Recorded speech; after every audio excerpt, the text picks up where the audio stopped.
ಸ್ವಾಗತಿಸ್ತಾ ಇದ್ದೀನಿ. I welcome each and every one of you. ವಿಶೇಷವಾಗಿ ಪ್ರಪಂಚದಾದ್ಯಂತ ಅತಿ ವೇಗವಾಗಿ ಬೆಳೀತಾ ಇರುವಂಥ ಇಂಡಸ್ಟ್ರಿ ಡೈರೆಕ್ಟ್ ಸೆಲ್ಲಿಂಗ್ ಇಂಡಸ್ಟ್ರಿ. 2002ರಿಂದ ಒಂದು ಪ್ರಯಾಣ ಶುರುವಾಯಿತು ಅಂತ, ಅದು ಹೆಮ್ಮೆಯ ಒಂದು ಪ್ರಯಾಣ. ಮೊದಲೊಂದು ಅಬ್ದುಲ್ ಕಲಾಂ ಅವರ ಒಂದು ವಿಷಯವನ್ನು ಪ್ರಸ್ತಾಪಿಸ್ತಾ ಇದ್ರು. ಅವ್ರು ಹೇಳ್ತಾ ಇದ್ರು, ಕುಲಕರ್ಣಿ ಸರ್ ಅವ್ರನ್ನ ಭೇಟಿ ಆಗ್ಲಿಕ್ಕೆ ಹೋದಾಗ, ಅದನ್ನೊಂದು ಸ್ವಲ್ಪ ನಾನು ಡೀಟೇಲ್ ಆಗಿ ಹೇಳ್ತೀನಿ ನಿಮಗೆ.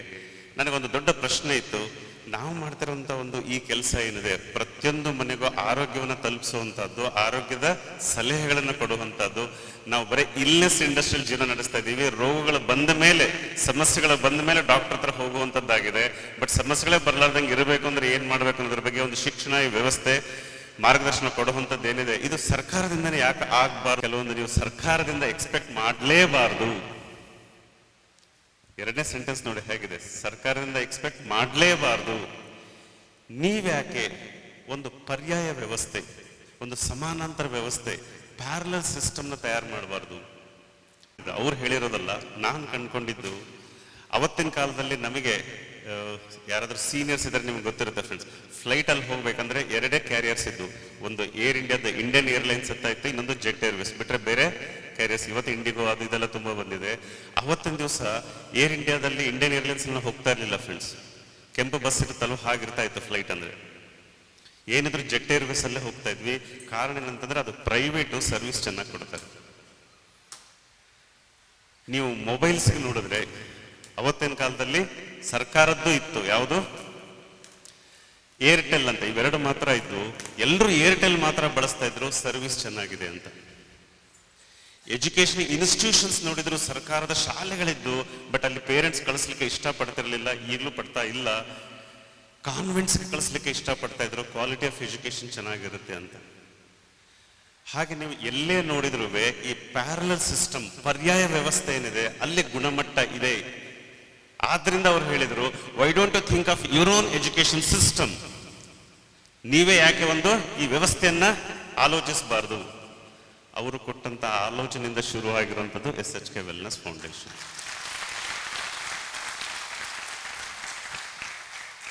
ನಾನು ಸುಮಾರು 9 ದೇಶಗಳಲ್ಲಿ ಬೇರೆ ಬೇರೆ ಯೂನಿವರ್ಸಿಟಿಗಳಲ್ಲಿ ಕಾರ್ಯಕ್ರಮ ಕೊಟ್ಟಾಗ, ಸಿಂಗಪೂರಲ್ಲಾಗಿರ್ಬೋದು, ಮಲೇಷ್ಯಾದಲ್ಲಾಗಿರ್ಬೋದು, ಥೈಲ್ಯಾಂಡಲ್ಲಾಗಿರ್ಬೋದು, ನಮ್ಮ ಭಾರತದಲ್ಲಿ, ನಮ್ಮ ಕರ್ನಾಟಕದಲ್ಲಿ 22 ಯೂನಿವರ್ಸಿಟಿಗಳಲ್ಲಿ ಕಾರ್ಯಕ್ರಮ ಕೊಟ್ಟಾಗ ಪ್ರಶ್ನೆ ಏನು ಬರ್ತಾ ಇತ್ತು ಅಂದ್ರೆ, ಸಹಜವಾಗಿ ಎಲ್ಲ ಪ್ರೋಗ್ರಾಮ್ ಮುಗಿದ ಮೇಲೆ ಯೂನಿವರ್ಸಿಟಿ ವೈಸ್ ಚಾನ್ಸಲರ್ಸ್ಗೆ, ಸರ್ ಇವತ್ತೇನು ನಾನು ಸಬ್ಜೆಕ್ಟ್ ಮಾತಾಡಿದೆ, ಇದು ನಿಮ್ಮ ಯಾವ ಕೋರ್ಸ್ನಲ್ಲಿ, ನನಗೆ ಗೊತ್ತೆಲ್ಲೂ ಸಿಗ್ತಾ ಇಲ್ಲ ಅಂತ, ಆದ್ರೂ ಕುತೂಹಲಕ್ಕೆ ಕೇಳ್ತಾ ಇದ್ದೆ, ಯಾವ್ದಾದ್ರು ಒಂದು ಯೂನಿವರ್ಸಿಟಿಲಿ ಇದು ಕವರ್ ಮಾಡಿದಾರ ಅಂತ.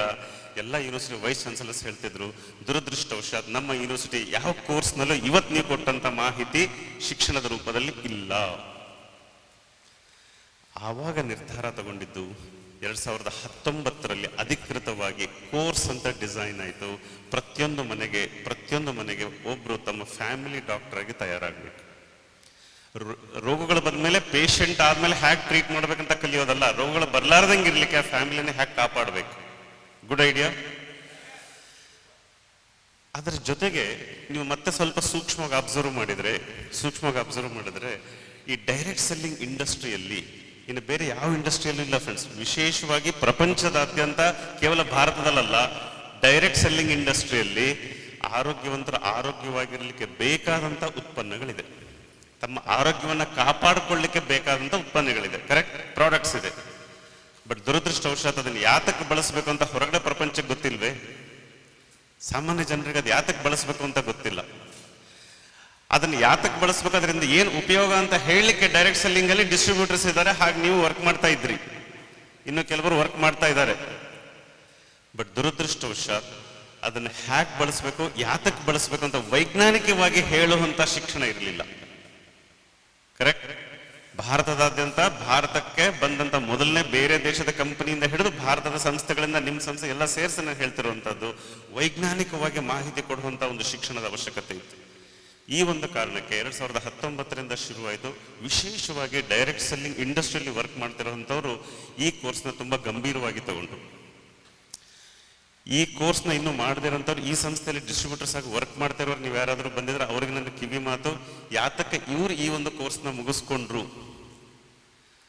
ಬಹುಶಃ ಆಲ್ರೆಡಿ ನಿಮ್ಗೆ ಸೀನಿಯರ್ ಲೀಡರ್ಸ್ ಹೇಳಿರ್ತಾರೆ, ಅವರ ಫ್ಯಾಮಿಲಿ ಮೆಂಬರ್ಸ್ ಬಂದಿದ್ದಾರೆ, ಅವ್ರಿಗೂ ನಾನು ಇನ್ನೊಂದು ಸರ್ತಿ ಹೇಳಲಿಕ್ಕೆ ಇಷ್ಟಪಡ್ತೀನಿ ಫ್ರೆಂಡ್ಸ್. ಈ ಒಂದು ಸಂಸ್ಥೆ ಅತಿ ವೇಗವಾಗಿ ಬೆಳೀತಿರುವಂಥದ್ದು, ವಿದೇಶಗಳಲ್ಲಿ ತನ್ನ ಆಪರೇಷನ್ಸ್ನ ಶುರು ಮಾಡಿರುವಂಥದ್ದು. ಕರೆಕ್ಟ್? ಯಾವ್ಯಾವ ದೇಶದಲ್ಲಿ ಶುರು ಮಾಡಿದೆ ಈಗ? 9 ರಾಷ್ಟ್ರಗಳಲ್ಲಿ ಈ ಸಂಸ್ಥೆ ತನ್ನ ಆಲ್ರೆಡಿ ಇಟ್ಟಿದೆ.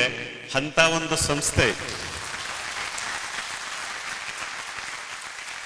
ಯಾವುದೇ ಒಂದು ಸಾಧನೆ ಸುಲಭವಾಗಿ ಸಾಧ್ಯ ಇಲ್ಲ. ಯಾವುದೇ ಒಂದು ಸಾಧನೆ ರಾತ್ರೋರಾತ್ರಿ ಆಗಲ್ಲ ಫ್ರೆಂಡ್ಸ್.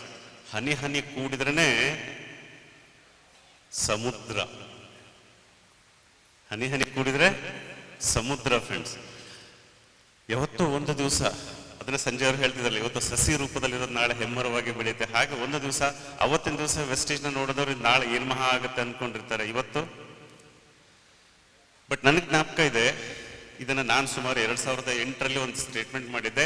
ಇತ್ತೀಚೆಗೆ ನಿಮ್ಮ MD ಅವ್ರದ್ದು ಒಂದು ಸ್ಟೇಟ್ಮೆಂಟ್, ನನಗೊಂದು ವಿಡಿಯೋ ಕ್ಲಿಪ್ ಸಿಕ್ಕಿತ್ತು. ಮೊನ್ನೆ ನಿಮ್ಮ ಕರ್ನಾಟಕದ ಟ್ರಿಪ್ ಅಲ್ಲಿ ಅವರು ಮನೆ ಬಂದು ಹೋಗಿದ್ರು. ಒಂದ್ ಕಡೆಗೆ ಹೇಳ್ತಾರೆ, ಇದಿನ್ನೂ ನಾವು ಮಾಡಿರೋಂಥ ದೊಡ್ಡ ಸಾಧನೆ ಅಲ್ಲ, ಇದಿನ್ನೂ ದೊಡ್ಡ ಸಾಧನೆ ಅಲ್ಲ, ಈಗ ನಮ್ಮ ಪ್ರಯಾಣ ಶುರುವಾಗಿದೆ ಅಂತ ಹೇಳ್ತಾರೆ.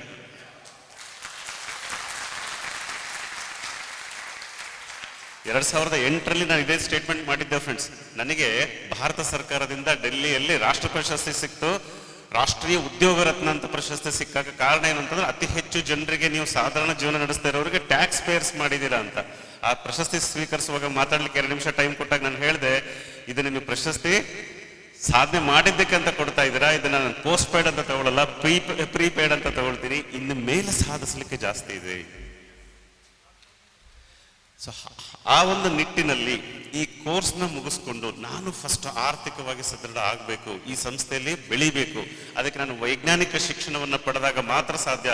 ನನ್ನ ಕಂಪ್ನಿಯಲ್ಲಿರೋದು ಯಾವುದೋ ಶರ್ಟು ಪ್ಯಾಂಟು ಪ್ರಾಡಕ್ಟ್ ಅಲ್ಲ. ಕರೆಕ್ಟ್ ಅಲ್ವಾ? ವೈಜ್ಞಾನಿಕವಾದಂಥ ಪ್ರಾಡಕ್ಟ್ಸ್ ಇದೆ, ಡಯಾಬಿಟಿಸ್ಗೆ ಉಪಯೋಗ ಆಗುವಂತಿದೆ. ಡಾಕ್ಟರ್ಗೂ ನಾನು ಹೆಮ್ಮೆಯಿಂದ ಹೇಳ್ಬೋದು, ನೀವು ಬಳಸಿ ಅಂತ ವೈಜ್ಞಾನಿಕ ಪ್ರಾಡಕ್ಟ್ ನನ್ನ ಹತ್ರ ಇದೆ. ಬಟ್ ದುರದೃಷ್ಟವಶಾತ್ ನನ್ನ ಮಾಹಿತಿ ಕೊರತೆಯಿಂದಾಗಿ, ನನ್ನ ಶಿಕ್ಷಣದ ಕೊರತೆಯಿಂದಾಗಿ ಅದನ್ನು ನಾನು ಹೇಳುವಂಥ ಶೈಲಿ ಹೇಗಾಗಿದೆ ಅಂದರೆ, ಕೇಳಿಸ್ಕೊಳ್ಳಿ ಫ್ರೆಂಡ್ಸ್, ತುಂಬ ಜನ ಹೇಳುವಂಥ ಶೈಲಿ ಹೇಗಿದೆ ಅಂದರೆ, ಸರ್ ಇದು ನಮ್ಮ ಪ್ರಾಡಕ್ಟ್ ತುಂಬ ಚೆನ್ನಾಗಿದೆ ಸರ್, ಭಾಳ ಒಳ್ಳೆ ರಿಸಲ್ಟ್ ಸರ್, ಭಾಳ ಜನ ಬಳಸ್ಬಿಟ್ಟಿದ್ದಾರೆ ಸರ್, ನೀವು ಬಳಸಿ ನೋಡಿ ಸರ್, ಒಳ್ಳೆ ರಿಸಲ್ಟ್ ಸರ್. ಇಷ್ಟೇ ನಾಲೆಜ್. ಹಾಗಾಗೋದು ಬೇಡ.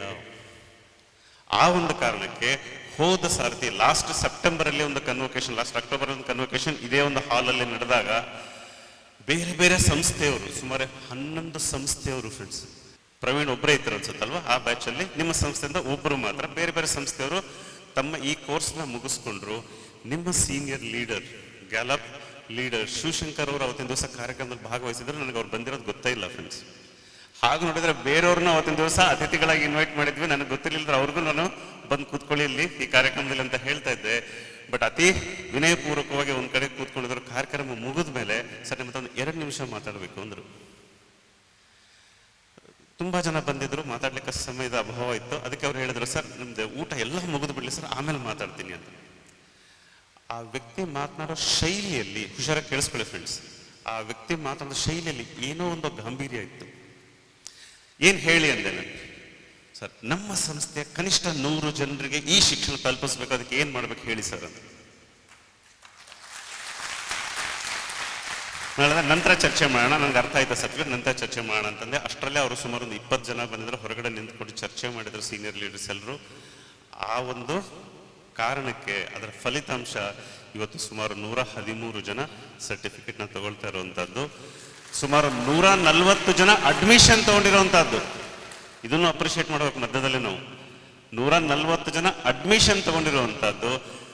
ಹಲವಾರು ಕಾರಣಗಳಿಗೆ ಅವರು ಇವತ್ತು ಸರ್ಟಿಫಿಕೇಟ್ ಪಡಿಲಿಕ್ಕೆ ಆಗ್ತಾ ಇಲ್ಲ. ಅದರಲ್ಲಿ ಒಂದು ಕಾರಣ, ಅವರು ಸತತವಾಗಿ ಎಲ್ಲಾ ಕ್ಲಾಸಸ್ಸು ಅಟೆಂಡ್ ಮಾಡಲಿಕ್ಕೆ ಆಗಲಿಲ್ಲ.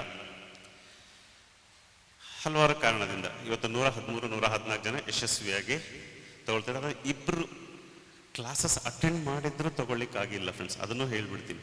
ಇಲ್ಲಿ 2 ಕಾರಣಕ್ಕೆ ಹೇಳ್ತೀನಿ. ಒಂದು, ಗ್ಯಾಲಪ್ ಸಂಸ್ಥೆ ಲೀಡರ್ಸ್ ಆಗಿರ್ಬೋದು, SHK ವೆಲ್ನೆಸ್ ಫೌಂಡೇಶನ್ ಆಗಿರ್ಬೋದು, ಸ್ಟ್ರಿಕ್ಟ್ ಅಂದ್ರೆ ಸ್ಟ್ರಿಕ್ಟ್ ಅನ್ನೋದಕ್ಕೆ. 1-2 ಕ್ಲಾಸ್ ಕಡಿಮೆ ಅಟೆಂಡ್ ಆಗಿದ್ರೆ ಪರವಾಗಿಲ್ಲ, ಮುಂದೆ ಹೇಗೋ ಇದು ಲೈಫ್ ಲಾಂಗ್ ಶಿಕ್ಷಣ. ನೆಕ್ಸ್ಟ್ ನಿಮ್ಮ ಬ್ಯಾಚ್ ಶುರು ಆದ್ರೆ ಮತ್ತೆ ನೀವೆಲ್ಲರೂ ಅಟೆಂಡ್ ಮಾಡ್ತಾ ಇರ್ಬೋದು ಫ್ರೆಂಡ್ಸ್. ನಿಮ್ಮ ಬ್ಯಾಚಲ್ಲಿ ಪ್ರವೀಣ್ ನಾಯಕ್ ಅವರು ಕೋರ್ಸ್ ಮುಗಿಸ್ಕೊಂಡಿದ್ರೆ ಆದರೂ ಅಟೆಂಡ್ ಮಾಡ್ತಿದ್ರು. ಬರೋ ದಿನಗಳಲ್ಲಿ ಮತ್ತೆ ಸತತವಾಗಿ ಅಟೆಂಡ್ ಮಾಡ್ತಾ ಇರ್ತೀರಾ. ಇದು ಶಿಕ್ಷಣ ಅಂತ ಅನ್ನೋದು ಹರಿಯುವಂತ ನದಿ ಇದ್ದ ಹಾಗೆ. ಬಟ್ ಮಿಸ್ಟೇಕ್ ಏನ್ ಮಾಡಿದ್ರು ಅಂದ್ರೆ, ಸಕಾಲಕ್ಕೆ ಆನ್ ಟೈಮ್ ಸರ್ಟಿಫಿಕೇಟ್ಗೆ ಫೋಟೋನೇ ಕಳಿಸ್ಲಿಲ್ಲ. ಅಂಥ ಒಂದು ಕಾರಣಕ್ಕೆ ಅವರು ಇವತ್ತಿನ ದಿವಸ ಕಾರ್ಯಕ್ರಮದಲ್ಲಿ ಭಾಗವಹಿಸಲಿಕ್ಕೆ ಆಗ್ತಾ ಇಲ್ಲ. ಸೊ ಅದರ್ವೈಸ್ ಇವತ್ತೇನು ಹೆಮ್ಮೆಯಿಂದ ಇಲ್ಲಿ ಕೂತ್ಕೊಂಡಿದ್ದಾರೆ ಅವರೆಲ್ಲರಿಗೂ SHK ವೆಲ್ನೆಸ್ ಫೌಂಡೇಶನ್ ಪರವಾಗಿ, ನಿಮ್ಮ ಪೇರೆಂಟ್ಸ್, ನಿಮ್ಮ ಕುಟುಂಬದ ಸದಸ್ಯರ ಪರವಾಗಿ ಮತ್ತೊಮ್ಮೆ ನಾನು ಅಭಿನಂದನೆಗಳನ್ನ ಸಲ್ಲಿಸ್ತೀನಿ.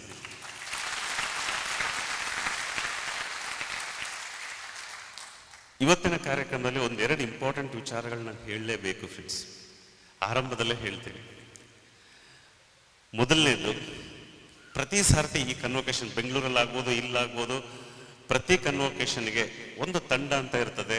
ವಾಲಂಟಿಯರ್ಲಿ, ಈಗ ಸೆಕೆಂಡ್ ಬ್ಯಾಚ್ ಮುಗಿಸಿದ್ರೆ ಫಸ್ಟ್ ಬ್ಯಾಚ್ನವರು, ಥರ್ಡ್ ಬ್ಯಾಚ್ಗೆ ಸೆಕೆಂಡ್ ಬ್ಯಾಚ್ ಫಸ್ಟ್ ಬ್ಯಾಚ್ನವರು ವಾಲಂಟಿಯರ್ ಆಗಿ ಬಂದು ಸರ್ ಈ ಕಾರ್ಯಕ್ರಮದ ಯಶಸ್ಸಿಗೆ ನಾವು ದುಡಿತೀವಿ ಅಂತ ಬೆಳಗ್ಗೆ 8 ಗಂಟೆಗೆ ಇಲ್ಲಿ ಬಂದು ಕೆಲಸವನ್ನು ಶುರು ಮಾಡ್ತಾರೆ. ಬೆಂಗಳೂರು ಮೈಸೂರಿಂದ ಬಂದು ಈ ಕಾರ್ಯಕ್ರಮದ ಯಶಸ್ಸಿಗಾಗಿ ದುಡಿತಾ ಇರ್ತಾರೆ. ಬಟ್ ನಾನು ಯೋಚನೆ ಮಾಡಿದೆ, ಅದು ಸಹಜವಾಗಿ ಎಲ್ಲಾ ಸಂಸ್ಥೆ ಸೇರಿಸಿ ಒಂದಂತ ಬ್ಯಾಚ್ ಇರುತ್ತೆ. ಬಟ್ ಈ ಸರ್ತಿ ಎಕ್ಸ್ಕ್ಲೂಸಿವ್ ಒಂದು ತಂಡದ್ದು, ಒಂದು ಸಂಸ್ಥೆಯಲ್ಲಿ ಒಂದು ತಂಡದ್ದು, ಮತ್ತೆ ಇದಕ್ಕೆ ಚಪ್ಪಾಳೆ ತರ್ತೀರ ಅನ್ಕೊಂಡೆ. ಒಂದು ಸಂಸ್ಥೆಯ ತಂಡನೂ ಅಲ್ಲ, ಒಂದು ಸಂಸ್ಥೆಯಲ್ಲಿ ಒಂದು ತಂಡದ ಸದಸ್ಯರು ಮಾತ್ರ ಈ ಒಂದು ಕಾರ್ಯಕ್ರಮದಲ್ಲಿ ತಮ್ಮ ಸರ್ಟಿಫಿಕೇಟ್ನ, ಇದಕ್ಕೆ ಕನ್ನಡದಲ್ಲಿ ಏನಂತಾರೆ ಯಾರಾದ್ರೂ ಹೇಳ್ಬೋದಾ? ಕನ್ವೊಕೇಶನ್ಗೆ ಕರೆಕ್ಟ್ ಆನ್ಸರ್ ಘಟಿಕೋತ್ಸವ ಅಂತ ಕರಿತೀವಿ ಫ್ರೆಂಡ್ಸ್. ನಾನು ಹೇಳ್ತೀನಿ ಕೇಳಿ ಫ್ರೆಂಡ್ಸ್, ಶಿಕ್ಷಣ ರಂಗದಲ್ಲಿ ಇನ್ನೂ ಕಲೀಲಿಕ್ಕೆ ತುಂಬ ಇದೆ. ಮನುಷ್ಯನ ರೋಗಗಳ ಬಗ್ಗೆ ನಾವು MD MS ಮಾಡಿದ್ರು ಪೂರ್ತಿ ಕಲೀಲಿಕ್ಕೆ ಆಗಿರಲ್ಲ. ಅಂಥದ್ದು ರೋಗಗಳು ಬರಲಾರ್ದಂಗೆ ಇರ್ಲಿಕ್ಕೆ ಏನು ಮಾಡಬೇಕು ಅನ್ನೋ ಶಿಕ್ಷಣ ಮುಂದೆ ತಗೊಳ್ತಾ ಇರೋಣ. ನೀವು ಇನ್ನೂ ಕ್ಲಾಸಸ್ ಅಟೆಂಡ್ ಮಾಡ್ತಾ ಇರ್ರಿ. ನಾನು ಆಗಲೇ ಹೇಳಿದಾಗಿದ್ದು ಹರಿಯುವಂಥ ನೀರು. ಬಟ್ ಇದ್ರ ಮಧ್ಯದಲ್ಲಿ ತುಂಬ ಇಂಪಾರ್ಟೆಂಟ್ ವಿಚಾರ, ಸೂಕ್ಷ್ಮವಾಗಿ ಆನ್ಲೈನ್ ಅಲ್ಲೇ ನಿಮ್ಮ ಮನೆಗಳಲ್ಲಿ ಕೂತ್ಕೊಂಡು ಶ್ರದ್ಧೆಯಿಂದ ಏನು ಅಟೆಂಡ್ ಮಾಡಿ ಇವತ್ತಿನ ದಿವಸ ಈ ಸರ್ಟಿಫಿಕೇಟ್ ತಗೊಳ್ತಾ ಇದ್ದೀರಾ, ನನ್ನ ಪ್ರಕಾರ ಜೀವನದಲ್ಲಿ ಅತಿ ಅಪರೂಪದ ಒಂದು ಘಟನೆ ಇದು, ಒಂದು ಸನ್ನಿವೇಶ. ಸ್ಟೇಜ್ ಮೇಲಲ್ಲ, ಒಬ್ರು ಫಸ್ಟ್ ಬ್ಯಾಚ್ನವ್ರು ಹೇಳಿರೋಂಥದ್ದು ಹೇಳ್ತೀನಿ. ಸರ್, ನನ್ನ ಲೈಫಲ್ಲಿ ಒಂದು ದೊಡ್ಡ ಸಾಧನೆ ಮಾಡೋಂಥ ಖುಷಿ ಇದೆ ಸರ್. ಮಾರ್ಕ್ಸ್ನ 86% ತೊಗೊಂಡು ಪಾಸ್ ಆಗಿದ್ದೀನಿ ಈ ಒಂದು SHK ವೆಲ್ನೆಸ್ ಫೌಂಡೇಶನ್ ಎಕ್ಸಾಮ್ನಲ್ಲಿ. ಆ ಒಂದು ಖುಷಿ ಇದೆ. ಪ್ಲಸ್ ಇವತ್ತು ನಾನು ಸರ್ಟಿಫಿಕೇಟ್ ತೊಗೊಂಡಿದ್ದೀನಿ, ಖುಷಿ ಇದೆ ಅಂತ ಹೇಳಿ ತಮಾಷೆಗೆ ಒಂದು ಹೇಳಿದ್ರು. ಬೇಕಾದ್ರೆ ಮದುವೆ 2 ಸರ್ತಿ ಆಗ್ಬಿಡ್ಬೋದು ಸರ್. ಈ ಒಂದು ಕಾರ್ಯಕ್ರಮದಲ್ಲಿ ಸರ್ಟಿಫಿಕೇಟ್ ತಗೊಳ್ಳೋಂಥ ಜೀವನದಲ್ಲಿ ಮತ್ತೆ ಸಿಗಲ್ಲ ಸರ್.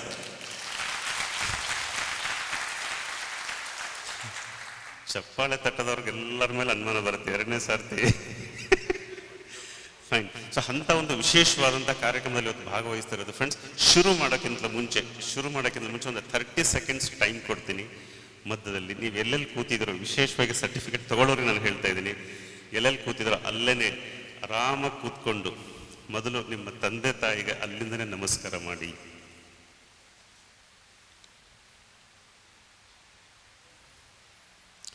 ನಿಮ್ಮ ತಂದೆ ತಾಯಿಯ ಆಶೀರ್ವಾದ ಪಡೀರಿ.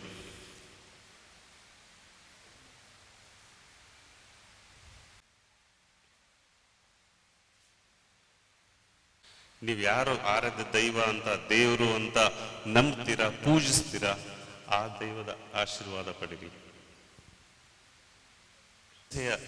ಸಂಸ್ಥಾಪಕರು ನಿಮಗೆ ಇವತ್ತು ಆರ್ಥಿಕವಾಗಿ ಬೆಳೆದು ಕನಸುಗಳನ್ನು ಈಡೇರಿಸಿಕೊಳ್ಳಿಕ್ಕೆ ಒಂದು ದೊಡ್ಡ ವೇದಿಕೆಯನ್ನು ಕೊಟ್ಟಿದ್ದಾರೆ. ಆ ಒಂದು ಹಿರಿಯರಿಗೆ, ಸಂಸ್ಥೆ ಹಿರಿಯರಿಗೆ ಪ್ರಣಾಮ ಮಾಡಿ.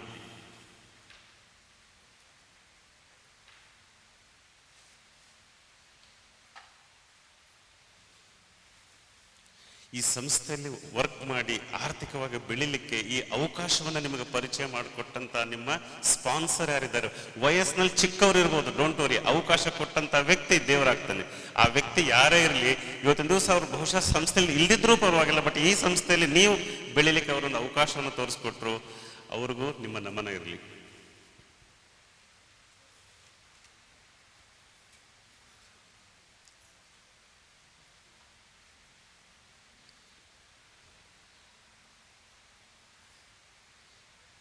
ಅವರೆಲ್ಲರ ಆಶೀರ್ವಾದದ ಬ್ಯಾಂಕ್ ಬ್ಯಾಲೆನ್ಸ್ ದೊಡ್ಡದಾಗಿರಲಿ ನಿಮಗೆ.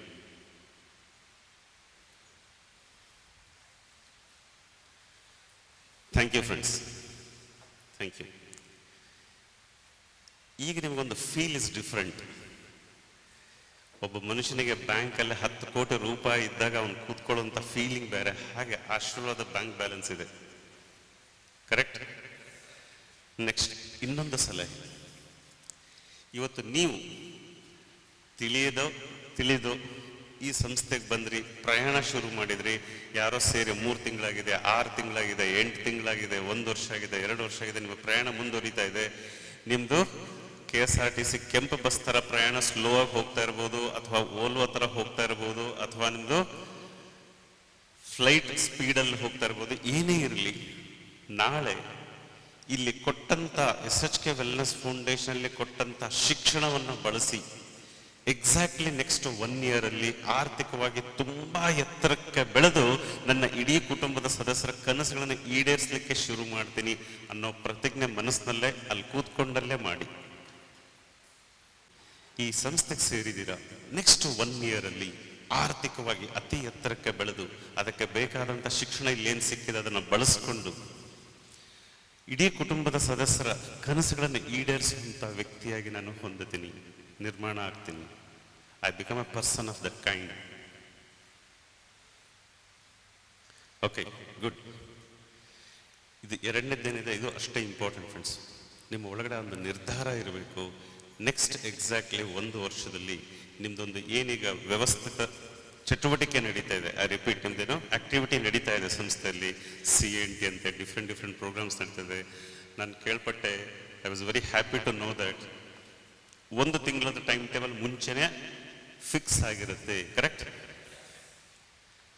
ಹಾಗ ನಂದು ಫಿಕ್ಸ್ ಆಗಿರುತ್ತೆ ಸರ್. 1 month ನಾನು ಫಿಕ್ಸ್ ಮಾಡ್ಕೊಂಡೇ ವರ್ಕ್ ಮಾಡ್ತಿದ್ದೀನಿ ಅನ್ನೋರು ಒಂದ್ಸರ್ತಿ ಕೈ ಎತ್ಬೋದಾ? 1 2 3 4 5 6 7 8 9 10. Salutes to you. Thank you.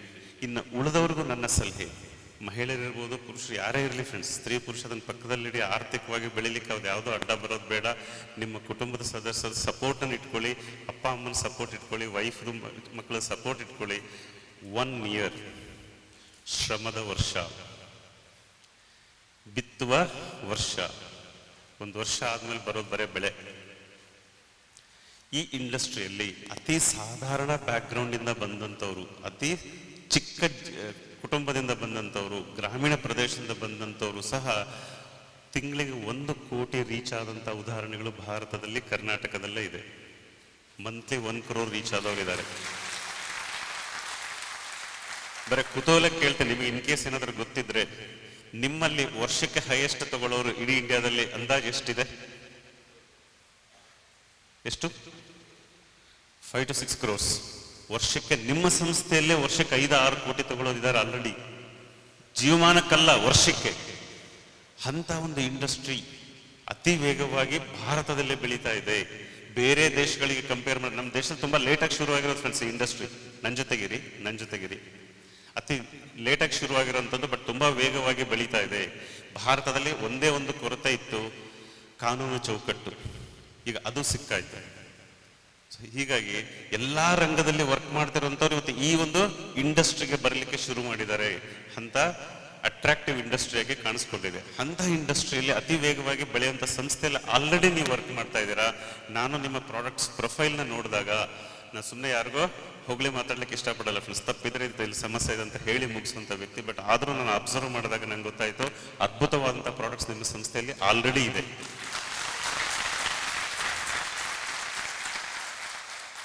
ನೀವು ಅಬ್ಸರ್ವ್ ಮಾಡಿ ನೋಡಿದ್ರೆ ಹುಷಾರಾಗಿ ಕೇಳಿಸ್ಕೊಳ್ಳಿ. Next 2 minutes is very important. ಒಂದು ಕಡೆಗೆ ಪ್ರಪಂಚದಲ್ಲಿ ಅತಿ ವೇಗವಾಗಿ ಬೆಳೆಯುವಂಥ ಇಂಡಸ್ಟ್ರಿಯಲ್ಲಿ ನೀವು ಜಾಯ್ನ್ ಆಗಿಬಿಟ್ಟಿದ್ದೀರಾ. ಅದರಲ್ಲೂ ಅತಿ ವೇಗವಾಗಿ ಬೆಳೀತಾ ಇರುವಂಥ ರಾಷ್ಟ್ರದಲ್ಲಿ ಜನ್ಮ ತಗೊಂಡಿದ್ದೀರಾ. ಅತಿ ಹೆಚ್ಚು ಜನಸಂಖ್ಯೆ ಇರುವಂಥ ರಾಷ್ಟ್ರದಲ್ಲಿ ವರ್ಕ್ ಮಾಡ್ತಾ ಇದ್ದೀವಿ. ಇದನ್ನು ನಿಮ್ಮ ಕಾರ್ಯಕ್ರಮದಲ್ಲಿ ಏನೋ ಮುಖಸ್ತುತಿಗೆ ನಾನು ಹೇಳ್ತಾ ಇಲ್ಲ ಫ್ರೆಂಡ್ಸ್. ನಾನು ಹೇಳಿದಲ್ವ, ಏನಾದರೂ ತಪ್ಪಿತ್ತು ಅಂತ ಶಿವಶಂಕರ್ ಗೊತ್ತಿದೆ, ಏನಾದರೂ ಇದು ತಿದ್ಕೋಬೇಕು ನೀವು ಅಂತ ನಾನು ಹೇಳಿ ಮುಗಿಸುವಂಥ ವ್ಯಕ್ತಿ. ಯಾಕಂದ್ರೆ ನಾನು ಒಬ್ಬ ಗುರುಗಳ ಸ್ಥಾನದಲ್ಲಿದ್ದು ನಿಮ್ಮ ತಪ್ಪನ್ನು ಅಪ್ರಿಷಿಯೇಟ್ ಮಾಡ್ತಾ ಹೋಗೋದನ್ನಂತೂ ಸರಿಯಲ್ಲ ಫ್ರೆಂಡ್ಸ್. ಇದು ತಪ್ಪಿದ್ರೆ ತಪ್ಪು, ಇದು ಸರಿ ಇದ್ರೆ ಸರಿ ಅಂತ ಹೇಳುವಂಥ ವ್ಯಕ್ತಿ. ಇತ್ತೀಚೆಗೆ ಒಂದು ಘಟನೆ ನಡೀತು ಫ್ರೆಂಡ್ಸ್. ನಾನು ಬೆಂಗಳೂರಿಂದ ಬಾಂಬೆಗೆ ಹೋಗ್ತಾ ಇದ್ದೆ. ಫ್ಲೈಟಲ್ಲಿ 3 ಜನ ಕೂತ್ಕೊಂಡ್ರಂತ, ನಾನು ವಿಂಡೋ ಸೈಡ್ ಇದ್ದೆ. ಇಲ್ಲಿ 2 ಮಾತಾಡ್ತಾ ಇದ್ದಿದ್ದು. ಪರಿಚಯ ಮಾಡ್ಕೊಂಡ್ವಿ. ನನಗೆ ಮುಂಚೆನೇ ಪರಿಚಯ ಆಗಿತ್ತು. ಅವರು ಇದೇ ಇಂಡಸ್ಟ್ರಿಯಲ್ಲಿ ಬೇರೆ ಸಂಸ್ಥೆಯವರು, ಹೆಸರು ಬೇಡ. ಅವ್ರಿಗೆ ಗೊತ್ತಿದೆ, ನಾನು ಆಲ್ರೆಡಿ ಕೋರ್ಸ್ ಮಾಡ್ತಿರೋಂಥದ್ದು ಗೊತ್ತಿತ್ತು. ಹೀಗಾಗಿ ಈ ಮಧ್ಯದಲ್ಲಿರೋರಿಗೆ ಈ ಸೈಡ್ ಇದ್ದವರು ಹೇಳ್ತಾ ಇದ್ದಾರೆ, ಕುಲಕರ್ಣಿ ಸರ್ದು ಒಂದು ಕೋರ್ಸ್ ನಡೀತಾ ಇರ್ತದೆ ಹೀಗೆ ಅಂತ ಹೇಳಿ, and they are growing very fast ಅಂತ ಚರ್ಚೆ ಬಂತು. And I was very happy. ಇದನ್ನ ನಾನು ಅವತ್ತಿನ ದಿವಸನೇ ಸಾಯಂಕಾಲನೇ ನಿಮ್ಮ ಸೀನಿಯರ್ ಲೀಡರ್ಗೆ ಇನ್ಫಾರ್ಮ್ ಮಾಡ್ಬೋದಾಗಿತ್ತು, ಬಟ್ ಈ ಒಂದು ಅವಕಾಶಕ್ಕೆ ಕಾಯ್ತಾ ಇದೆ, ಎಲ್ಲರೆದುರಿಗೂ ಹೇಳೋಣ ಅಂತ. ಇನ್ನು ನನ್ನ ಬಗ್ಗೆ ನಿಮ್ಮ ಬಗ್ಗೆನೇ ಮಾತಾಡಿದಾಗ ನಾನು ಮತ್ತೆ ಅವ್ರ ಹಿಂದೆ ಹೋಗಿ ನಿಮ್ಗೆ ಯಾರು ಹೇಳಿದ್ರು, ನಿಮ್ಗೆ ಹೆಂಗ್ ಗೊತ್ತಾಯ್ತು ಅಂತ ಕೇಳಿದ್ರೆ ನಾನು ಚಿಕ್ಕವನಾಗ್ತೀನಿ. ಬಟ್ ಅವ್ರು ಮಾತಾಡಿದ ಖುಷಿ ಕೊಡ್ತು. ಆ ಖುಷಿ ನಿಮಗೂ ಇರಲಿ. ಎಲ್ಲೋ 20,000 ಅಡಿ ಮೇಲ್ಗಡೆ ನಿಮ್ಮ ಒಂದು ಬೆಳವಣಿಗೆ ಬಗ್ಗೆ ಚರ್ಚೆ ನಡೀತಾ ಇದೆ. ಇನ್ನ ಪ್ಯಾರಲಲ್ ನಿಮ್ಮ ಇವರು ಹೊಸಪೇಟೆ ಲೀಡರ್ಸ್ ಕೆಂಚಪ್ಪ ಅವರು ಲೀಡರು, ಅವರು ನನಗೆ ಹೇಳಿದ್ರು, ಮೊನ್ನೆ ಬೆಂಗಳೂರಲ್ಲಿ ಬಂದು ಭೇಟಿ ಆದರು, ಸರ್ ನಮ್ಮ ಟೀಮಿಗೂ ಬೇಕು ಸರ್, ಅತಿ ಶೀಘ್ರದಲ್ಲೇ ಒಂದು ಬ್ಯಾಚ್ ಶುರು ಮಾಡ್ಬೇಕು ಸರ್, ಆ ಟೀಮ್ ತುಂಬಾ ಚೆನ್ನಾಗಿ ಬೆಳೀತಾ ಇದೆ ಸರ್, ನಮ್ಮ ಟೀಮಲ್ಲೂ ಎಲ್ಲರೂ ಕೇಳ್ತಾ ಇದ್ದಾರೆ. ಸೊ ನಿಮ್ಮ ಚರ್ಚೆ ಹೊರಗಡೆ ಆಗ್ತಾ ಇದೆ. ಇಂಥ ಒಂದು ಟೀಮ್ನಲ್ಲಿ ಇದ್ದುಕೊಂಡು ನೀವು ಯಾತಕ್ಕೆ, ನನ್ನ ಕಡೆ ನೋಡಿ ಫ್ರೆಂಡ್ಸ್, ನೀವು ಯಾತಕ್ಕೆ ನೆಕ್ಸ್ಟ್ 1 year ಅಲ್ಲಿ ಯಾಕೆ ಬೇಡ?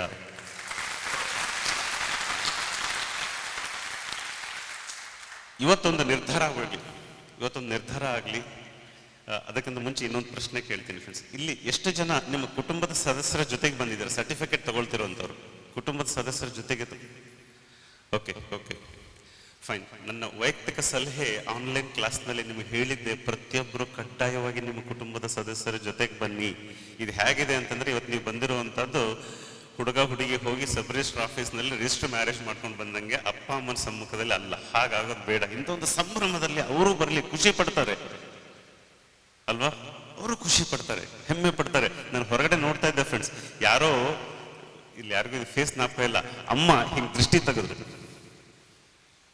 ಮಗಳಿಗೆ, ಯಾರ್ದೋ ಒಬ್ಬ ಲೇಡಿ. ಅಂತ ಒಂದು ಹೆಮ್ಮೆ ಕಾರ್ಯಕ್ರಮ. ಹೇಳಿದ್ನಲ್ವಾ, ಇನ್ನೊಂದ್ಸರ್ತಿ ಮದುವೆ ಮಾಡ್ಕೋಬಹುದು, ಇನ್ನೊಂದ್ಸರ್ತಿ ಈ ತರ ಘಟಿಕೋತ್ಸವದಲ್ಲಿ ಭಾಗವಹಿಸ್ಲಿಕ್ಕೆ ನಂಗೆ ಸಿಗೋದಿಲ್ಲ ಅವಕಾಶ. ಕರೆಕ್ಟ್. ಮತ್ತೊಂದ್ಸರ್ತಿ ನೀವು ಹೇಗೆ ಪ್ರವೀಣಾಗಿ ಸುಮ್ಮನೆ ಭಾಗವಹಿಸಿದ್ರೆ ಹಾಗೆ ಕಾರ್ಯಕ್ರಮಕ್ಕೆ ಬರ್ಬೋದು, ಬಟ್ ಒಂದು ಅಪರೂಪದ ಕಾರ್ಯಕ್ರಮಕ್ಕೆ. ಫೈನ್. ಯಾರ್ಯಾರು ಅಪ್ಪ ಅಮ್ಮ ಬಂದಿದ್ದಾರೆ ಅಥವಾ ಯಾರು ಬಂದಿಲ್ಲ ಅವರೆಲ್ಲರಿಗೂ ನನ್ನ ಒಂದು ಸಲಹೆ, ಯಾರು ಪೇರೆಂಟ್ಸ್ ಫ್ಯಾಮಿಲಿ ಮೆಂಬರ್ಸ್ ಬಂದಿದ್ದಾರೆ ಅವರಿಗೆ ಒಂದು 2 ನಿಮಿಷ ಹೇಳುವಂಥದ್ದು. ನನಗಾಗಲೇ ಹೇಳಿರುವಂಥದ್ದು ನಿಮ್ಗೆ ಕೇಳಿಸ್ಕೊಂಡಿರ್ತೀರ. ಪ್ರಪಂಚದಲ್ಲಿ ವೇಗವಾಗಿ ಬೆಳೀತಿರುವಂಥ ಇಂಡಸ್ಟ್ರಿಯಲ್ಲಿ ನಿಮ್ಮ ಕುಟುಂಬದ ಸದಸ್ಯರು, ಮಗ ಅಥವಾ ಮಗಳು, ನಿಮ್ಮ ಹಸ್ಬೆಂಡ್ ವರ್ಕ್ ಮಾಡ್ತಾ ಇದ್ದಾರೆ, ನಿಮ್ಮ ವೈಫ್ ವರ್ಕ್ ಮಾಡ್ತಾ ಇದ್ದಾರೆ, ನೀವು ಹೆಮ್ಮೆ ಪಡಿ. ಎರಡನೇದು, ವೈಜ್ಞಾನಿಕ ಉತ್ಪನ್ನಗಳ ಬಗ್ಗೆ ಮಾತನಾಡುವಂಥ ಸಂಸ್ಥೆಯಲ್ಲಿದ್ದಾರೆ. ಯಾವುದೋ ಒಂದು ನನ್ನ ಪ್ಯಾಂಟ್ ಚೆನ್ನಾಗಿದೆ ಸರ್, ನಮ್ಮ ಕಂಪ್ನಿ ತಗೊಳ್ಳಿ, ಆ ಥರದ ಕಂಪನಿ ಅಲ್ಲ. ಆರೋಗ್ಯಕ್ಕೆ ಉಪಯೋಗ ಆಗುವಂಥದ್ದು, ವೈಜ್ಞಾನಿಕವಾಗಿ ಮಾತನಾಡುವಂಥದ್ದು, ಜನರ ಆರೋಗ್ಯಕ್ಕೆ ಕಾಂಟ್ರಿಬ್ಯೂಟ್ ಮಾಡಿ ದೇವರಂತ ಕರೆಸ್ಕೊಳ್ಳುವಂಥ ಒಂದು ಸಂಸ್ಥೆಯಲ್ಲಿ ವರ್ಕ್ ಮಾಡ್ತಾ ಇದ್ದಾರೆ. ಹೆಮ್ಮೆ ಪಡಿ. ಅದರ ಜೊತೆಗೆ ಈ ಶಿಕ್ಷಣವನ್ನು ಪಡೆದು ಇನ್ನೂ ವೈಜ್ಞಾನಿಕವಾಗಿ ಫೀಲ್ಡಲ್ಲಿ ಇಳಿತಾರೆ. ಅದ್ರ ಜೊತೆಗೆ 1 ವರ್ಷ ಅವ್ರಿಗೆ ಶ್ರಮಕ್ಕೆ ನೀವು ಸಪೋರ್ಟ್ ಕೊಟ್ರೆ, ಕುಟುಂಬದ ಸದಸ್ಯರು ಶ್ರಮಕ್ಕೆ ಸಪೋರ್ಟ್ ಕೊಟ್ರೆ, ಆರ್ಥಿಕವಾಗಿ ಎತ್ತರಕ್ಕೆ ಬೆಳೆದು ನಿಮ್ಮ ಇಡೀ ಫ್ಯಾಮಿಲಿ, ರಿಲೇಟಿವ್ಸು, ಫ್ರೆಂಡ್ಸು, ನೇಬರ್ಸ್ನಲ್ಲಿ ಹೆಮ್ಮೆಯ ವ್ಯಕ್ತಿಯಾಗಿ ನಿಲ್ತಾರೆ. ಅದಕ್ಕೆ ನಿಮ್ಮ ಫ್ಯಾಮಿಲಿ ಮೆಂಬರ್ಸ್ ಪ್ರತಿಯೊಬ್ಬರದ್ದು ಸಪೋರ್ಟ್ನ ಅವಶ್ಯಕತೆ ಇದೆ. ಇವತ್ತಿಲ್ಲಿ ಬಂದವ್ರಿಗೂ ಹೇಳ್ತಾ ಇದ್ದೀನಿ, ಬರದೇ ಇರೋರ್ಗೂ ನಿಮ್ಮ ಅಪ್ಪ ಅಮ್ಮಗೆ ನೀವು ಹೋಗಿ ಹೇಳಿ, ಕುಲಕರ್ಣಿ ಸರಿ ಹೇಳಿದ್ದಾರೆ, ನೆಕ್ಸ್ಟ್ 1 ವರ್ಷ ನನಗೆ ಟೈಮ್ ಕೊಡಿ. ರಾತ್ರಿ 12ಕ್ಕೆ ಬಂದ್ರೂ ಯಾಕೆ ಅಂತ ಬೇಡ, ಬೆಳಗ್ಗೆ 7 ಗಂಟೆಗೆ 6 ಗಂಟೆಗೆ ಎದ್ದು ಹೋದ್ರೂ ಬೇಡ, ಕೇಳಬೇಡಿ. 1 ವರ್ಷ ಸಪೋರ್ಟ್. ಇಲ್ಲಿ ಒಬ್ರು ತುಂಬಾ ವೇಗವಾಗಿ ಬೆಳೀತಾ ಇದ್ರು ಅಂತ ಹೇಳಿದ್ರಿ, ಶಿವು. ನೀವು ಸೇರಿ ಎಷ್ಟು ದಿವಸ ಆಯ್ತು? 3 ವರ್ಷ. ಈಗ ಅಂದಾಜು ಆದಾಯ ಎಷ್ಟು ತಗೊಳ್ತಾ ಇದ್ದೀರಾ? ವಯಸ್ಸು, ಮದುವೆ ನೋಡಿ, ಇನ್ನು ಮದುವೆ ಆಗಿಲ್ಲ, ಆಗ್ಲೇ 1 ಲಕ್ಷಕ್ಕಿಂತ ಹೆಚ್ಚು ಆದಾಯ ಪಡಿತಾ ಇದ್ದಾರೆ. Eligible bachelor. ಇದು ವ್ಯಕ್ತಿದ ಮಾತ್ರ ಸಾಧನೆ ಅಲ್ಲ ಫ್ರೆಂಡ್ಸ್. ಆ ಸಂಸ್ಥೆಯಲ್ಲಿರುವಂಥ ವೈಜ್ಞಾನಿಕ ಉತ್ಪನ್ನಗಳು, ಮಾರ್ಗದರ್ಶಕರು, ಸೀನಿಯರ್ ಲೀಡರ್ಸ್ ಇಂದಾಗೆ ಸಾಧ್ಯತೆ ಇದೆ. ಹಾಗೂ ಕುಟುಂಬದ ಸಪೋರ್ಟ್. ನಿಮ್ಮ ಅಪ್ಪ ಅಮ್ಮ ಬಂದಿದ್ದಾರ? ಹಾಗಾಗಬಾರ್ದು. ಫೈನ್. ಸೊ ನೆಕ್ಸ್ಟ್ ಟೈಮು ಪ್ರತಿಯೊಬ್ಬರಿಗೂ ನನ್ನ ವೈಯಕ್ತಿಕ ಸಲಹೆ, ಯಾರು ಕೋರ್ಸ್ಗೆ ನೀವು ಅಡ್ಮಿಷನ್ ತಗೊಳ್ತೀರಾ, ಕುಟುಂಬದ ಸದಸ್ಯರ ಜೊತೆಗೆ. Okay fine. ಸೊ ನನ್ನ ಸಲಹೆ ಏನು ಅಂತಂದ್ರೆ, 1 ವರ್ಷ ಕುಟುಂಬದ ಸದಸ್ಯರಿಗೆ, ಬಹುಶಃ ಇವರು ಪರವಾಗಿ ಅದನ್ನ ಸಲಹೆ ಅಂತ ನೋಡ್ತಿರೋ ಅಥವಾ ರಿಕ್ವೆಸ್ಟ್ ಅಂತ ತಗೊಳ್ತಿರೋ, 1 ವರ್ಷ ಅವರ ಹೋರಾಟಕ್ಕೆ ಸಪೋರ್ಟ್ ಮಾಡಿ. ತುಂಬಾ ದೊಡ್ಡ ಸಾಧನೆಗಳ ಸಾಧ್ಯತೆ ಇದೆ friends. Kulkarni sir 42 lakh tax ಕಟ್ಟಲಿಕ್ಕೆ ಸಾಧ್ಯತೆ ಆಗಿದೆ ಅಂತಂದ್ರೆ ಈ ಇಂಡಸ್ಟ್ರಿಯಲ್ಲಿ 1 ವರ್ಷದಲ್ಲಿ. भाई साहब सोच लो इनकम कितना होगा, सिर्फ टैक्स ही 40 लाख से ज़्यादा. That is the power of this industry friends. ಪ್ರತಿಯೊಬ್ಬರಲ್ಲೂ ಸಾಧ್ಯತೆ ಇದೆ. ನನ್ನ ಹತ್ರ ಒಂದು ಹೊಸಪೇಟೆ ಹುಡುಗ 18ನೇ ವರ್ಷ 19 ಅಂದರೆ 1 ಇಯರ್ ವರ್ಕ್ ಮಾಡಿದ. 1 ವರ್ಷದ ಕೊನೆಗೆ 19ನೇ ವಯಸ್ಸಿನಲ್ಲಿ ಆ ವರ್ಷದಲ್ಲಿ 7 lakhs ಟ್ಯಾಕ್ಸ್ ಕಟ್ಟದ. ತನ್ನ ಪ್ರಯಾಣದ ಮೊದಲನೇ ವರ್ಷದಲ್ಲಿ 7 lakhs ಕಟ್ಟೋಷ್ಟು ಟ್ಯಾಕ್ಸ್ ಕಟ್ಟೋಷ್ಟು ಆರ್ಥಿಕವಾಗಿ ಬೆಳೀಲಿಕ್ಕೆ ಸಾಧ್ಯತೆ ಆಯಿತು. ಅಂಥ ಒಂದು ಇಂಡಸ್ಟ್ರಿಯಲ್ಲಿ ನೀವು ವರ್ಕ್ ಮಾಡ್ತಾ ಇದ್ದೀರಾ. ಇಲ್ಲಿ ಇನ್ನೂ ಒಂದು ತುಂಬ ಇಂಪಾರ್ಟೆಂಟ್, ನಾನು ಈ ಸರ್ಟಿಫಿಕೇಟ್ ತಗೊಳ್ತಾ ಪ್ರತಿಯೊಬ್ಬರಿಗೂ ಸಲಹೆ ಕೊಡುವಂಥದ್ದು. ಇದನ್ನು ನಾನೊಂದು ಆರ್ಡರ್ ರೂಪದಲ್ಲಿ ಕೊಡ್ತೀನಿ. ನನಗೆ ಆ ಸಲಿಗೆ ಇದೆ, ಆ ಗುರು ಶಿಷ್ಯರ ಸಂಬಂಧ ಇದೆ ಅಂತ ಆರ್ಡರ್ ರೂಪದಲ್ಲಿ ಹೇಳ್ತೀನಿ. ಇವತ್ತೇನು ನೀವು ಸರ್ಟಿಫಿಕೇಟ್ ತಗೊಳ್ತಾ ಇದ್ದೀರಾ, ನೀವು ಕಲ್ತಿದ್ದಕ್ಕೆ ಸರ್ಟಿಫಿಕೇಟ್ ಅಂತ ತಗೋಬೇಡಿ. ಇನ್ನು ಮೇಲೆ ನಾನು ಹಠಕ್ಕೆ ಬಿದ್ದು ಶಿಕ್ಷಣವನ್ನು ಮತ್ತೆ ಸತತವಾಗಿ ಪಡಿತೀನಿ ಅಂತ ಪ್ರೀಪೇಯ್ಡ್ ಸರ್ಟಿಫಿಕೇಟ್ ಅಂತ ತಗೊಳ್ಳಿ. It's a certificate in advance ಅಂತ ತಗೊಳ್ಳಿ. ಇನ್ನೂ ಕಲೀಲಿಕ್ಕೆ ತುಂಬ ಉಂಟು ಫ್ರೆಂಡ್ಸ್. ರೆಡಿ? ನೆಕ್ಸ್ಟ್ ಬ್ಯಾಚ್ ಯಾವಾಗ ಶುರುವಾಗುತ್ತೆ ಅಂತ ನಾನು ಹೇಳ್ತೀನಿ. ಅವಾಗ ಮತ್ತೆ ನಿಮ್ಮ ಟೀಮಿನ ಪ್ರತಿಯೊಬ್ಬರಿಗೂ ಅಡ್ಮಿಷನ್ ಮಾಡಿಸಿ. ಅವ್ರು ಸೇರಿ 3 ದಿವಸ ಆಗಿರಲಿ. ನಾನು ಶಿವಶಂಕರ್ ಸರ್ ಹತ್ರ ಮಾತಾಡ್ತಿದ್ದೆ ಲಾಸ್ಟ್ ಟೈಮ್, ನಿಮ್ಗೊಂದು ಕ್ಲಾಸಲ್ಲೂ ಹೇಳ್ತಾ ಇದ್ದೆ. ನೀವು ಊಹಿಸ್ಕೊಳ್ಳಿ ಫ್ರೆಂಡ್ಸ್, ಬರೀ ಊಹಿಸ್ಕೊಳ್ಳಿ, ನಿಮ್ಮ ಕೆಳಗಡೆ ವೈಜ್ಞಾನಿಕವಾಗಿ ಮಾತನಾಡುವಂಥ ಸಾಮರ್ಥ್ಯ ಇರುವಂಥ 100 ಜನ ಲೀಡರ್ಸ್ ಆದರೆ, ಇವತ್ತಿಲ್ಲಿ ಕೂತಂತ ಪ್ರತಿಯೊಬ್ಬರು ಆ ಕನಸನ್ನು ಕಟ್ಕೊಳ್ಳಿ. ನನ್ನ ಕೆಳಗಡೆ 100 ಜನ ಇರಬೇಕು. ಇಲ್ಲಿ ನಿಮ್ ಸೀನಿಯರ್ ಲೀಡರ್ ಇದ್ದಾರೆ, ಅವ್ರ ಕೆಳಗಡೆ 100 ಅಲ್ಲ, ಅವ್ರ ಕೆಳಗಡೆ ನೀವಿದ್ದೀರಲ್ವಾ, ನಿಮ್ ಕೆಳಗಡೆ 100 ಅಲ್ಲ, ನಿಮ್ ಕೆಳಗಡೆ ಇನ್ನೊಬ್ಬ ಲೀಡರ್ ಇದಾರಲ್ಲ, ಅವ್ರ ಕೆಳಗಡೆ 100 ನಾನು ಮಾತಾಡ್ತಿರೋಂಥ.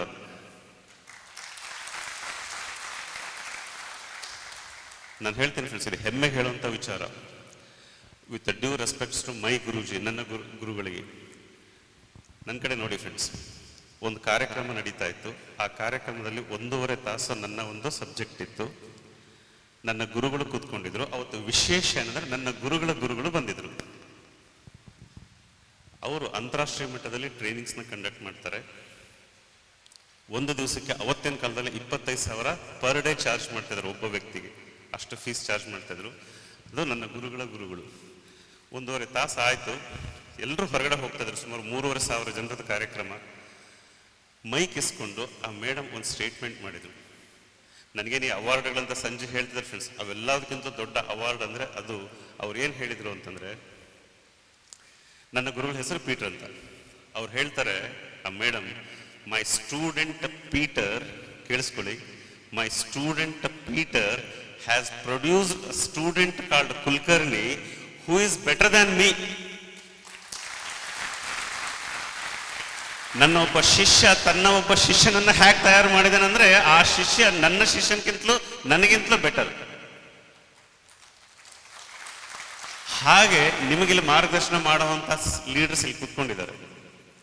ಆದ್ರಿಂದ ನೆಕ್ಸ್ಟ್ 1 ಇಯರ್ ದೊಡ್ಡ ಬದಲಾವಣೆ ನಿಮ್ಮಲ್ಲಿ ಆಗಬೇಕು. ಇವತ್ತಿನಿಂದನೇ ಇನ್ನೂ ಹೆಚ್ಚು ಕಲೀಲಿಕ್ಕೆ ಶುರು ಮಾಡಿ. ಇವತ್ತು ಸಾಯಂಕಾಲನೇ ಸಂಜೆ ನೋಟ್ಸ್ ಕಳಿಸ್ತಾರೆ, ಮತ್ತೆ ಓಪನ್ ಮಾಡಿ ಕಲಿಯೋದಕ್ಕೆ ಶುರು ಮಾಡಿ. ಇವತ್ತು ಏನು ನಿಮ್ಮ ಅಟೆಂಡೆನ್ಸ್ ನಂಬರ್ ಎಷ್ಟಿದೆ ನೋಡ್ಕೊಳ್ಳಿ. ಯಾವುದೋ 1-2 ಕ್ಲಾಸ್ ಮಿಸ್ ಆಗಿರ್ಬೋದು, ಬಟ್ ಈ ಸಾರ್ತಿಯಿಂದ 1 ಕ್ಲಾಸು ತಪ್ಪಿಸ್ದೇನೆ ಅಟೆಂಡ್ ಮಾಡ್ತೀನಿ ಅನ್ನೋ ಕಮಿಟ್ಮೆಂಟ್ ತಗೊಳ್ಳಿ. ಇದ್ರ ಮಧ್ಯದಲ್ಲಿ ಒಂದು ಅಪ್ರಿಸಿಯೇಷನ್ ಮಾಡಿ ನಾನು ನೆಕ್ಸ್ಟ್ ಸಬ್ಜೆಕ್ಟ್ಗೆ ಹೇಳ್ತೀನಿ. ರೆಗ್ಯುಲರ್ ಶೇರಿಂಗ್ ಮಾಡ್ತಿದ್ದವರು ಯಾರು, ಅವರು ಕ್ರೆಡಿಟ್ ಕರೋದು ನನಗೆ ಗೊತ್ತಿದೆ. ನಂತರ ಮೇಡಮ್ ನಿಮ್ಮ ಹೆಸರು? ಸಾರಿ, ಇವ್ರ ಹೆಸರು ನಂಗೆ ಜ್ಞಾಪಕ ಇದೆ. ಮತ್ತೆ ಓ Mahesh, good. Next? Yes sir. ರದ್ದಿ, ಕರೆಕ್ಟ್. ವಿಶ್ವನಾಥ್. ನೆಕ್ಸ್ಟ್? ಗುಡ್. ಇವರೆಲ್ಲರೂ ನಾನು ಹ್ಯಾಂಡ್ ರೈಸ್ ಮಾಡಿ ಅಂದಾಗ ಮಾಡ್ತಾ ಇದ್ರು. ಈ ಸರ್ತಿಯಿಂದ ನಿಮ್ಮ ಉಳಿದವರಿಗೆ ಸಲಹೆ ಏನು ಅಂತಂದ್ರೆ, ನೆಕ್ಸ್ಟ್ ಕ್ಲಾಸ್ನಲ್ಲಿ ಮತ್ತೆ ಹೊಸಬ್ರು ಪಾಪ ಅವರು ಹ್ಯಾಂಡ್ ರೈಸ್ ಮಾಡ್ತಾ ಇರ್ತಾರೆ, ನೀವು ಕಮಿಟ್ಮೆಂಟ್ ತಗೊಳ್ಳಿ. ಅದಕ್ಕೆ ಕಾರಣ ಇಷ್ಟೇ ಫ್ರೆಂಡ್ಸ್, ಪ್ರತಿ ಕ್ಲಾಸ್ನಲ್ಲಿ ನಾನು ಹೇಳ್ತಾ ಇದ್ದೀನಿ, ನೋಡಿರ್ಬೋದು, ಹ್ಯಾಂಡ್ ರೈಸ್ ಮಾಡಿ ಅಂತ. ಅದಕ್ಕೆ ಕಾರಣ ಏನು ಅಂತಂದ್ರೆ, ಇಟ್ ಬಿಕಮ್ಸ್ ಅ ಕಮಿಟ್ಮೆಂಟ್. ನಾನು ಮಾತನಾಡಬೇಕಂದ್ರೆ ಕಲ್ತಿರ್ಲೇಬೇಕು. ನಿಮ್ಮನ್ನು ನೀವೇ ಒತ್ತಾಯಪೂರ್ವಕವಾಗಿ ಬಲವಂತದಿಂದ ತಯಾರು ಮಾಡ್ಕೊಳ್ಳುವಂಥದ್ದು. ಕ್ಲಾಸ್ ರೂಮಲ್ಲಿದ್ರೆ ಅಟ್ಲೀಸ್ಟ್ ನಾನು ನಿಮ್ಗೆ ಹೇಳ್ಬೋದು, ನಾವು ಆನ್ಲೈನಲ್ಲಿ ಕೂತ್ಕೊಂಡಿರ್ತೀವಿ, ನಾನು ಅಲ್ಲಿ ನಿಮಗೆ ಪರ್ಸ್ನಲಿ ಸಿಗ್ತಾ ಇರಲ್ಲ. ಆದ್ರಿಂದ ನಿಮಗೆ ನೀವೇನೆ ಫೋರ್ಸ್ ಮಾಡ್ಕೋಬೇಕು, ನಿಮಗೆ ನೀವೇನೆ ಒತ್ತಾಯಪೂರ್ವಕ ಒಂದು ವಾತಾವರಣ ನಿರ್ಮಾಣ ಮಾಡ್ಕೋಬೇಕು. ಇವತ್ತು ನಾನು ಶೇರಿಂಗ್ ಮಾಡಲೇಬೇಕು ಅಂತ ನಾನು ಶೇರಿಂಗ್ ಮಾಡ್ತೀನಿ. ನಿಮ್ಮ ಒಳಗಡೆ ನಿರ್ಧಾರ ಆಗಲಿ. ನೆಕ್ಸ್ಟ್ ಕ್ಲಾಸ್ನಲ್ಲಿ ಫಸ್ಟ್ ಕ್ಲಾಸ್ನಲ್ಲಿನೇ ಹ್ಯಾಂಡ್ ರೈಸ್ ಅಂದರೆ 100 ಜನರ ಹ್ಯಾಂಡ್ ರೈಸ್ ಆಗಿರ್ಬೇಕು. ತಪ್ಪು ತಿಳ್ಕೊಬೇಡಿ ಫ್ರೆಂಡ್ಸ್, ಎಲ್ಲ ಒಳ್ಳೇದು ಹೇಳಿ ಮಧ್ಯದಲ್ಲಿ ಈ ಥರದೊಂದು ಬೇಜಾರಾಗೋ ಮಾತು ಹೇಳಿದ್ರು ಕುಲಕರ್ಣಿ ಸರ್ ಅಂತ. ಬಟ್ ವಾಸ್ತವ ನಾನು ಮಾತಾಡಲೇಬೇಕು, ಆದ್ದರಿಂದ ಮಾತಾಡ್ತೀನಿ. ಲಕ್ಷ್ಮಿ ಎಲ್ರಿಗೂ ಒಲಿಯಲ್ಲ. ಹಲೋ, ಲಕ್ಷ್ಮಿ ಎಲ್ರಿಗೂ ಒಲಿಯಲ್ಲ. ಫಸ್ಟು ಒಲಿಸ್ಕೋಬೇಕಾಗಿರೋ ಸರಸ್ವತಿಯನ್ನು.